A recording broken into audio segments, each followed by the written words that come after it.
talk about absorption costing. Absorption costing, first and foremost, uses the multi-step income statement format. It also follows GAAP, which is our generally accepted accounting principles. The multi-step income statement shows us our sales minus cost of goods sold, which equals gross profit or gross margin. Gross profit or gross margin minus our operating expenses equals net income.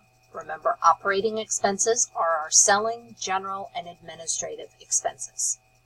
The second thing we need to know under absorption is that we apply fixed overhead to all units produced when calculating product cost. Our product cost is always based on units produced, and we will get our fixed overhead per unit by taking the fixed overhead divided by the total units produced. We will report fixed overhead as a product cost within cost of goods sold in the income statement, and it is applied to units sold, not units produced. The income statement is prepared using units sold for variable and product cost. Variable and product costs will be calculated as the units sold times the cost per unit. All right, let's look at an example from our book. This is exercise D, and we're talking about the Sassy Soprano. We produced 90,000 units this year, and we sold 80,000 for $90 each. The following costs were incurred. So they're giving us our product costs, which are direct materials, direct labor, variable, and fixed overhead. We're going to take each of these costs, and we're going to divide it by the total number of units produced. So direct materials was 900,000, and we had 90,000 units that we produced. We have direct labor cost of 1,980,000. We have variable costs of variable overhead of 765,000. And we have fixed overhead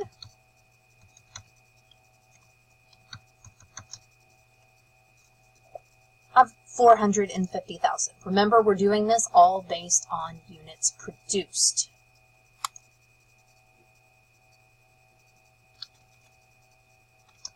So my product cost per unit becomes $45.50. We will use this product cost per unit when we're calculating the cost of goods sold. So let's start with our multi-step income statement. We always begin with sales. Our sales, it said we sold 80,000 units at $90 each. So we will take the 80,000 units sold times $90 each. Next, we need our cost of goods sold. Our cost of goods sold is going to be based on our production cost, which is going to be our 80,000 units, times our product cost per unit of $45.50. We could do it separately, but there really isn't a need to do it separately. So we would have gross profit of $3,560,000. We have our operating expenses. Our operating expenses are divided into selling, general, and administrative expenses. The expenses that are left are our sales commissions, sales salaries, both of which are selling expenses, and then we have fixed administrative expenses. So we're going to start with our sales commissions. Our sales commissions, it says $20 per unit sold. We sold 20,000 units, so we're going to take, or we sold 80,000 units times $20 each to get 1.6 million. Sales salaries were given in the problem at 500,000, giving us total selling expense of 2.1 million. Administrative expense was 850,000. So my total selling and administrative expenses come to $2,950,000.